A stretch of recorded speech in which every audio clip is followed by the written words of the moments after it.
What's up? What's up? What's going on? We are Alex and Trisha. Trisha and Alex. Alex here on this stage right. I guess I don't know how that works. I don't know. And possibly stage left, I am Trisha. That's Trisha. Got and it? Our powers combined, we are Overwatching everything! Yay! Yay! Please clap. Please clap.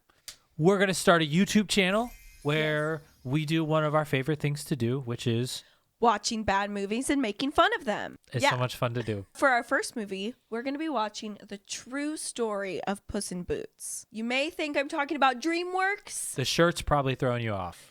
We're not watching Shrek, and it's no affiliation to Shrek or DreamWorks. This one was originally released in France and Belgium in 2009 and later released in the US in 2011. When it was released in the US, the main voice actor for Puss in Boots was replaced with The one and only Captain James T. Kirk. William Shatner. And you'll never guess how he did the voice acting. He did a great job. He did the best he could. I guess. He's no Antonio Banderas. I guess. But this is an amazing movie. The animation is so crazy. If it kind of looks like a video game, that's because it was rendered in a video game engine. It was rendered by Nadio, who makes like the Trackmania, which like is like the clips that they put in TikToks underneath all the videos. Like there's like a Family Guy clip and then there's like Trackmania underneath it. So we're going to do the whole video. Underneath there's going to be Trackmania clips the whole time. And we might throw some Family Guy clips in over top. Just for fun. Just to keep your attention the entire time. We know attention span is going down. Do we want to get into some of the history? You may recognize Puss in Boots from the Shrek franchise, but it was originally a French fairy tale named Le Chat Beau. I don't know if that's how you say it. Le chat beauté. I took 4 years of French and I have no idea. So yeah, it was this original fairy tale written by Charles Perrault, Who you'll meet. is in the movie, who does make a cameo. It's the original, the author, Charles Perrault. They got his voice. Oh, really? Yeah, it's crazy. This movie is a bit more true to the original story, I believe. Obviously, Somehow, I guess. Obviously, Shrek took some creative licenses. There was also a show in the 90s called Happily Ever After Fairy Tales for Children that did a version of this. It's set in Hawaii. It's very different, but it does tell the story a bit more coherently. Mm-hmm. This story, the plot is kind of jumbled all over the place. So if it sounds like we're talking crazy talk, it's the way the movie is set up. But it's not our fault, okay? But if you want a more accurate, like better retelling of it, that Happily Ever After Fairy Tales for Children has like a 30-minute version of it that kind of jumps through it real quickly, but you get the idea a lot better. So do we just want to go into it? Let's get into it. I'm excited. The movie starts out. The main character gliding across the water to the castle, we presume. And then inside the castle, there's a shot of Charles Perrault, who is the author of the children's book. You may remember. Then we see the Chamberlain. We get to finally meet the Chamberlain. So a Chamberlain, if you do not know, is basically the treasurer to a monarch. They're the ones in charge of all the money and handle everything like that. And the Chamberlain is worried. He's worried about the princess. He's very worried about the princess. I'm very worried about the princess. Because she's not married yet. What a crime that is. Right? That babe, still single. Ridiculous. He tells the drunk queen and king that they need to find their daughter a husband. A husband? And he thinks that he would be a great husband. Well, he never said him. He just kind of hints. He says, I know a great guy. He says a chamberlain. A chamberlain? Oh, no, I don't think I like that. Good dancer. Handsome. Chamberlain. These are all desirable traits of a husband. Of course. Would you agree? Yeah, I totally agree. So now we meet the princess, who the Chamberlain is so worried about. And she's singing in her room, I guess, dance, ballet studio, I don't know. Yeah, it's probably a studio of some sort. And outside, our main character, Peter, is chilling in the boat, just tapping along to the music. 1, 2, 3, 4. She got that Pixar mom bod for sure. She do. But she does not have that good breath control. She's not a very good lyricist. Yeah, it was mostly just la la la. And then the Chamberlain stops by to check up on her. I guess you could call it that. Peter's jamming, Chamberlain's jamming, the backup dancers are jamming. Everybody's having a good time. So next, we're at the mill and we learn that Peter's father is actively dying. In the process of dying. He doesn't have much time left, and he is bequeathing the mill to Peter's 2 older brothers, Gaston and Momo, which Gaston looks mischievous. Very mischievous. Those eyes were shifty. Mm-hmm. And then we find out that Peter gets a cat. A wonderful puss. Oh, wonderful Puss. And his dad tells him that he has to make the cat Cat. boots out of the special red leather. The special red leather. Very important. Why? We don't know. But he can't be afraid to live his life and trust your puss. Basically, he's saying, live, laugh. Love your cat. And I live by that. Truer words have never been spoken. Mm-mm. Peter's dad dies. Spoiler alert. Dead. Dead. Not coming back, I don't think, at least not until the sequel. So now we finally get to meet our wonderful puss, William Shatner. The heels are a bit low. I don't want to appear too short. Can you do something to maybe build them up just a little bit? He is doing his best Henrietta impression from Mr. Rogers' Neighborhood. Yeah. And so Peter has, I guess, made these boots with the special red leather. Okay. Let's be calm. And then he kind of flies around the room. And then Gaston and Momo, Peter's brothers, show up to drop off his things. Your things. And then they catch him checking out the castle. Mm-hmm. And Gaston says... Oh, you love castles. So yeah, then Gaston tells him that he's going to end up in the ogre's castle since he loves castles so much. But it's not the king's castle you'll end up in. You'll be in the ogre's one. Go on then, little lovebird. Go on. Go find your pathetic destiny. So next we find out that someone has stolen the princess's dancing shoes. And it's the Chamberlain's fault, obviously. Obviously. He didn't protect the castle well enough. Just look at him. And let the shoes get stolen. And he is groveling. He is like the absolute worst person. And I hate him. And every time he's on screen, I can't wait for him to get off. So outside the castle, Peter is on his way to go find his pathetic destiny. Puss shows up. He's a little late, as usual. Classic Puss move. And we find out that Puss has stolen the princess's shoe. Can you believe it? And gave it to Peter as a gift. Classic cat move. We also get the iconic "Who's insane" line from William Shatner. Right, because you can't be in love without being insane.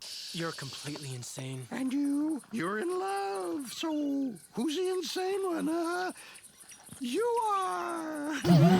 Puss and Peter, the 2 P's, go to a bar. Peter's like, if I had to choose between the mill and a cat, I probably would have chose the mill. You know, make him some money and he'd have a house. But Puss is like, excuse me, I'm not an ordinary cat. I can whistle. Boots. I am Puss in Boots. Ow. I can talk and I whistle. And then he just keeps whistling, and it's weird. He can talk and he can whistle. That makes him not an ordinary cat. I mean, that's true. That's true. Our cats can't talk or whistle, so... He's got me beat there. And then Puss promises Peter that Peter will marry the princess. Puss promises Peter. Puss promises Peter he'll marry the princess. It's easy for you to say. And then a masked woman who looks nothing like the princess. Nothing like, I don't know. At I've all. never seen this woman in my life. I've never seen her. She looks nothing like anyone I've ever seen before. And she's singing this song that sounds nothing like the princess at all. This one has words. So that's where they differentiate. But they didn't bother to translate it from French, so Yeah. it's all in French. We're not sure what the words are, No, but we do something- know that it has words. Something about looking at you. And Puss and Peter get up and they're dancing along, you know, because Peter loves to dance.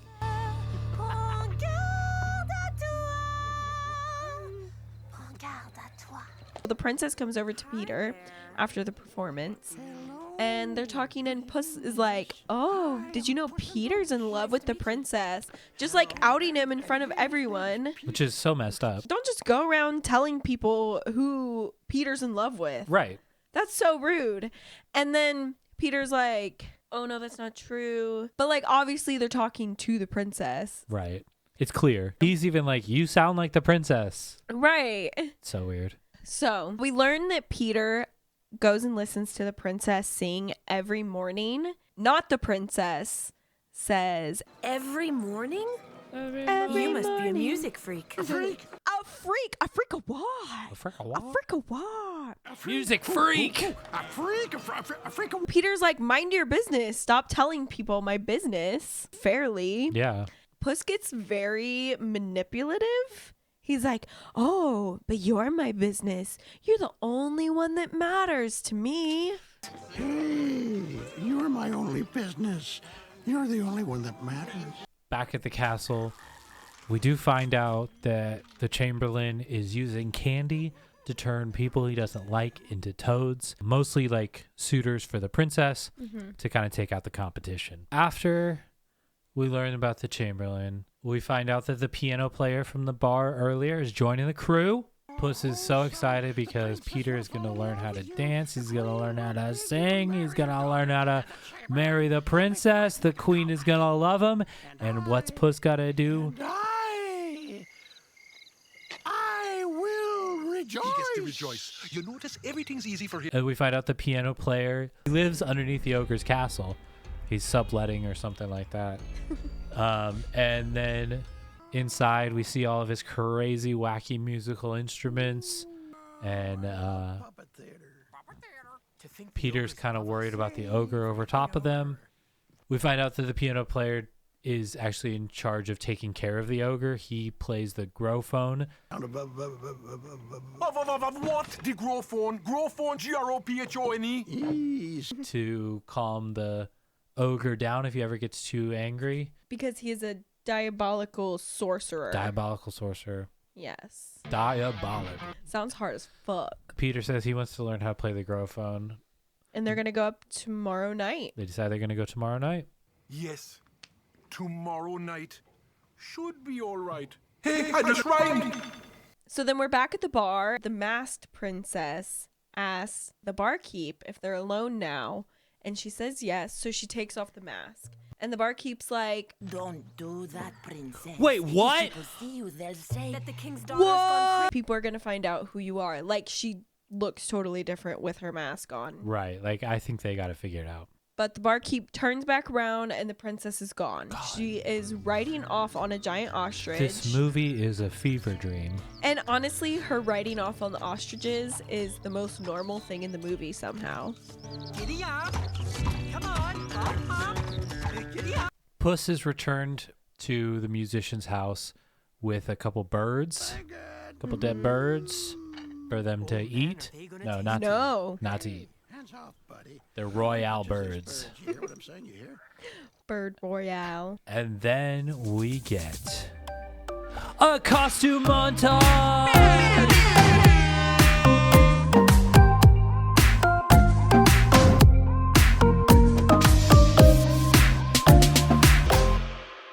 It kidding. goes on way too long. It's a long montage, but not a lot of costumes. There's 3 costumes. And then he finally settles on the DreamWorks Puss in Boots look, and he's gonna go pretend to be a baron, and he says he's gonna pay the king a visit. Bravo, Baron. You're amazing. Your Majesty. And we find out that Puss is illiterate too. Look at this. This here. What is this? What's written? And they kind of make fun of him for it. Seems you can talk, but you can't read. Well, You're his owner. You're Right. the one who is responsible for teaching him things. Yeah, Don't make fun of him for it. exactly. So, Puss uses his magical boots to run and leap and slide his way all the way to the castle, where he crashes into the door. He says he's the Baron of the Gutters, which is pretty good, honestly. That's pretty funny. Who is there?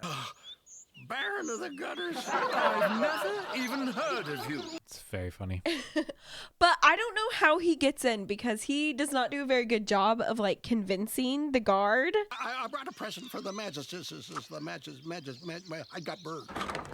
So they let him in, and the guard, or whatever he is, sings a gorgeous song to introduce. I want to be introduced in song. The Baron of the Gutters. Everyone hail the Baron.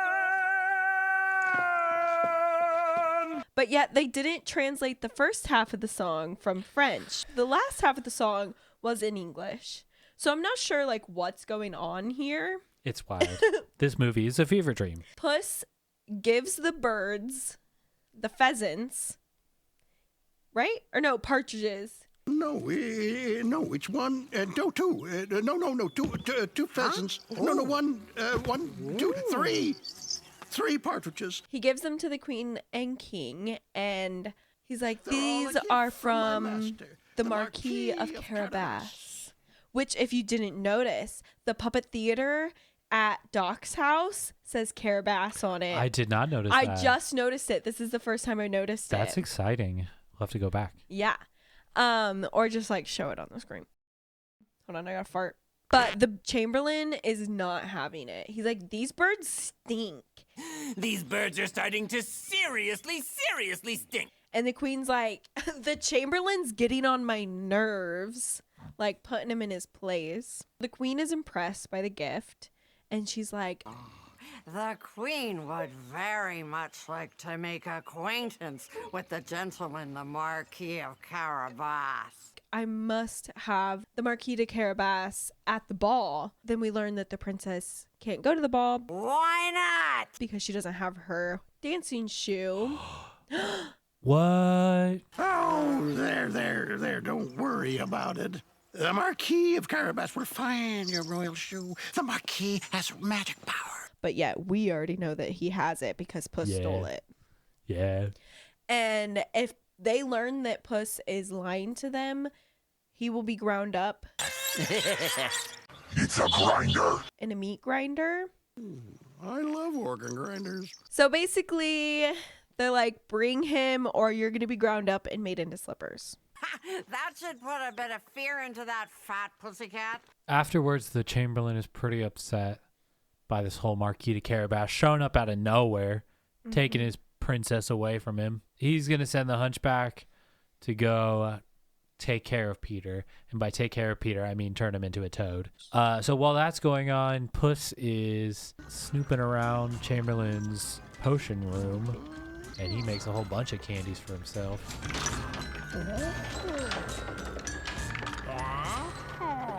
So Puss gets back at Doc's house and vaguely tells them what happens. He tells them that the queen was there, that the king was there, does a little snore after because obviously the king's always sleeping. The king. The court gesture and the Chamberlain. That's it. And that's all he says. They're going to the ogre's castle. Well, so? Shall we go? Yeah. Yes, let's go. So we're finally at the ogre's castle. And inside we see one of the toads that the Chamberlain has brought. And he's being fattened up by that chef, giving him a spoonful for his mother, a spoonful for his father. A spoonful for the whole family.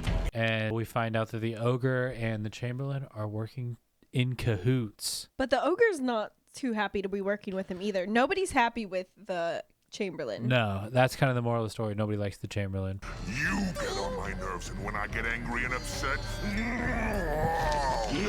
We find out that the ogre wants to be able to turn into a swan instead of an octopus. The Chamberlain promises the ogre that he will make him a candy that turns him into a swan as long as the ogre takes all the toads that the Chamberlain has, no questions asked. We find out that the ogre, when he gets angry, he turns into a gigantic squid. That's when our good friend Doc Marcel shows up and plays that gramophone, which is just a bunch of cat noises. Yeah, it's a cat piano. Yeah. Keyboard cat. Oh. The next day, there is a stall set up outside of the castle. It's for my ball. And Gaston and Momo come up to the stall, and the princess invites them to the ball and is like, do you dance? And Momo says, No, we're not very good, huh? But Peter, our little brother, he loves to dance. so she's like, okay, bring them along. And obviously the Chamberlain is very upset with this and says, Don't bring your brother. So back at Doc's place, Puss wants Peter to practice a little bit because he has to pretend to be the Marquis to Carabas. Peter's like, you're crazy. Like, this isn't going to work. I'm in the castle, and I'm a marquis. You're crazy. And you're in love. So who's the insane one, huh? And Puss, again, manipulates him. Hey, who's gonna be a hamburger meat? Me. And the slippers? Those fur slippers? Who'll that be? Me! That's who! Because of your choices. You chose to lie and made up this whole story without consulting Peter. And now you're like making him do it because you're getting in trouble. Peter is the victim in this movie. For real, like literally. You're right, bro. So Peter is nervous because he's never been a marquis before. He doesn't look like a marquis. He doesn't dress like a marquis. How does a marquis dress? I don't know. I don't know. I personally don't know. Peter doesn't know. So what do you do if you want to meet a princess? Obviously, you follow the queen, find out where she goes every single day, lie in the river completely naked and pretend to be robbed so that she'll have pity on you and give you clothes and take you back to the castle. Yep. That's what I would do. So Peter lays down. He's completely naked. His Peter is out. And Puss flags down the queen. Oh my gosh. Puss and Peter. Puss and Peter. Oh my gosh. This movie is a fever dream. Anyways. Yuck. So the Chamberlain is there too. He asks Peter if he likes toads. Do you like toads? I think he's just really into toads. And then the queen offers to give Peter a ride back to the castle because of Puss's arthritis or something like that. It's a pretty long walk, but we can, my arthritis. Wait. Then Puss doesn't even get in the carriage. Puss ends up walking anyways. Yeah. Kind of rude. Am I good or am I good? Puss runs all the way back to the ogre's castle. He gets in, he finds Doc and tells him that he needs Doc to be back at the king's castle for the ball. He also stops by the toad that's being force-fed. I'm gonna set you free. I made you a candy that's magical. Yeah. Then some guards spot him. Puss fights off the guards, stops the force-feeding machine. Then he frees the toad being force-fed and skedaddles right out of there. Bye-bye. Back at the castle, Peter returns the princess's shoe. My dancing shoe. And everything's looking good. The Chamberlain is on to them, though. Your Majesty, this is nothing but a con. Don't you see they're con artists? And I, quite frankly, in this scene, the Chamberlain is correct. Yeah, 100%. He nails it. He's like, these people are lying, and everybody else is kind of like, Chamberlain, you're kind of shady as it is, so I don't know how I feel about all this. I strongly urge Her Majesty to put a stop to these imposters. And then the princess says, Go get the looking glass my godmother gave me, please. So we're now at the ball, finally. finally been waiting for it all night. And the princess looks through her looking glass, and what does she see? She sees Peter as a poor boy. Peter the poor boy. Peter the poor boy. She sees him for who he actually is. A poor boy from a poor family. But she doesn't seem put off by it at all. Right. Puss and Peter then start to sing a song. The worst song in a movie full of terrible songs. One of the worst. Probably the worst. Yeah. Play, Doc Marcel. First time I laid eyes on you, I knew you'd be the one I'd fall for. And when I finally saw your face, it made my heart beat even more. Boy, he really can sing. My love. Gobble, gobble, gobble. Even if they go by. It was pitchy in spots. I don't know. I didn't feel it. They sing it to the princess, and she ends up joining in at the end. She's just feeling it, I guess. Then Gaston and Momo are there, and they're like, what is Peter doing here? But the hunchback grabs them. Grabs him. And they spill the beans to the Chamberlain, tell him everything. And the Chamberlain is excited because they're going to grind up Puss. When the king hears this. So the queen corners Peter and she's like, listen, I've heard your castle is next level. They make a plan to go see it tomorrow. It's settled then. We leave tomorrow morning. And then Peter kind of fesses everything up to the princess immediately after. My father was a saint of a man. Was he a marquis? No, he was a miller and proud to be one, an excellent miller. I knew it. So the princess hands him the mask, and the dude on the cello is loving it. He is excited. Yeah! Oh, yeah! Did you also notice that the cello, he was pushing it around on like a roller skate that you strap to a shoe? Oh, yeah! So now they are on their way to the ogre's castle, which they are pretending is the castle of Carabas. Puss ran ahead and warned anyone that was on the road that they'd be traveling to make sure that if the queen stopped and asked them whose land it was, that it is Carabas's land. Who's it belong to? Oh, the owner is, it's the Marquis of Carabas. So Puss made sure all of this was set up, and the whole time the princess is like, I think the Carabas has something he needs to confess, because the princess knows the truth and she's trying to get him to tell the queen the truth because the queen hates lying. What? Tell a lie. The queen does not like that, huh? Puss goes on ahead. He gets to the ogre's castle. He persuades the doorman to let him in. Let me enter. Better. He gets in and Puss says, it must cost a bundle to heat this place. We learn that the ogre can't really get it up with his magic.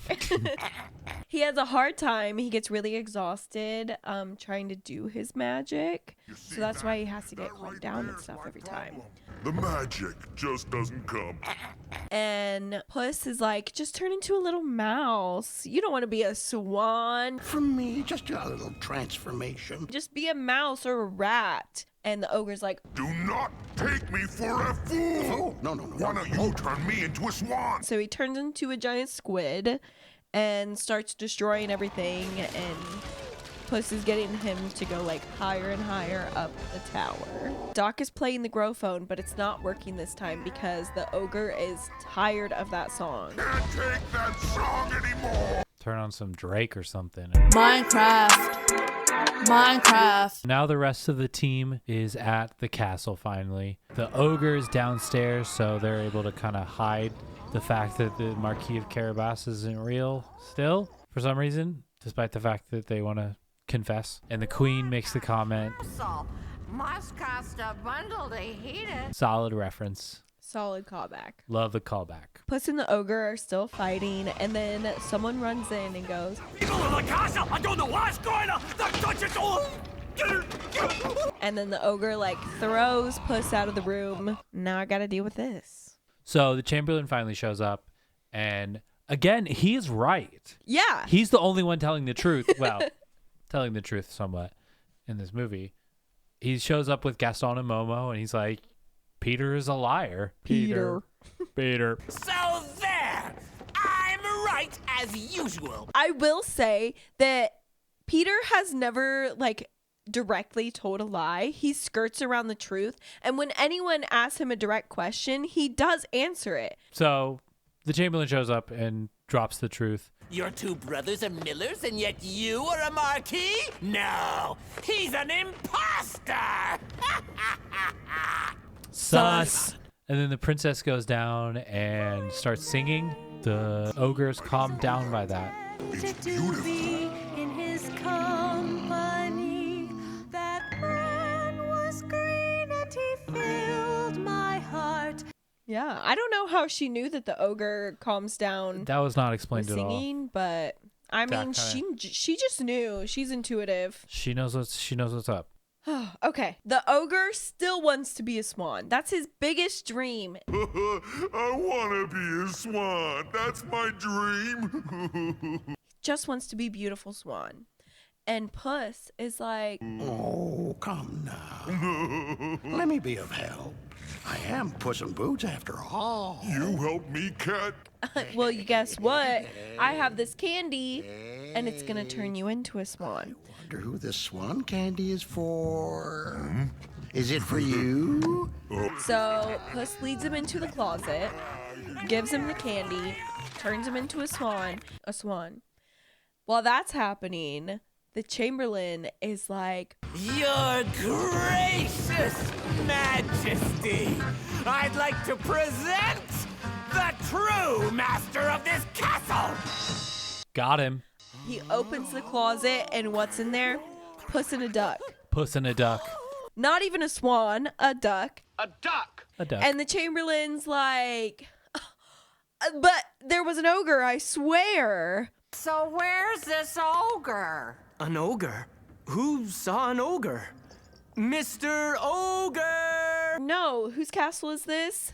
The Marquis of Carabas. Everyone is convinced that it's Carabas's castle now. But the Chamberlain has a mental breakdown because, like, fair enough, honestly. The Marquis of Carabas. Just what I need. Another quack. But he starts telling everything. He's like, that's my ogre. I've been turning all the people into toads. I've been giving the toads to the ogre. The ogre's here somewhere. This is the ogre's castle. He's my ogre. Where's my ogre at? It's my ogre and I need it now. So there's kind of this debrief because it's worked out. Peter has just gotten away with the lie. Like, that's it. That's the... Yeah. That's pretty much the story, that Peter just gets away with lying. If you have a cat cool enough. Right, if you just commit to the bit long enough, eventually it'll work out, I guess. My looking glass was right then.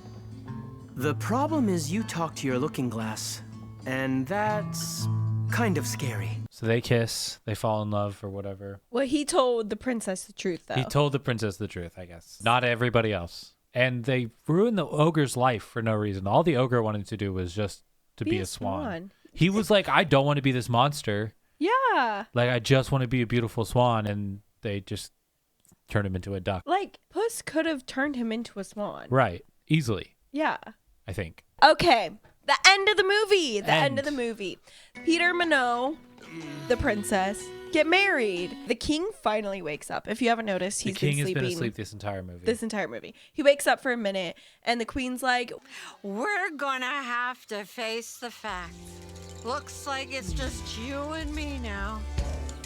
Hey, I've got an idea. maybe we should keep the cat. He'd make a great Chamberlain. And Puss is like, oh no. And then he starts singing a song. I'm just a funny Joe, and everywhere I go, people say I'm a drifter. Every day I dance. And then Mono and Peter ride off on an ostrich. Into the sunset. And she had red leather boots on. Oh, I didn't even pick up on that? You didn't pick up on that? No. That's what Puss was like, oh, when we thought that he was like looking up her dress. And everyone bows, and that's the end. That's it. So moral of the story is just lie enough until it works. But he said, everyone will say I'm a liar, but I'm just a prankster. He's not lying. Yeah. It was all a prank, it's bro. It's a prank, bro. It was a prank, bro. Social experiment. Cool. That was a true story of Puss in Boots. Did you love it? I hated it. I hated it. So glad it's over. We watched the movie, so you didn't have to. Yes. You're welcome. Yeah, you wouldn't recommend this to anybody? Only if they want to be confused and have to watch it 5 times to really understand it. What a fever dream. Please don't watch it if you can help it. If you do, let us know.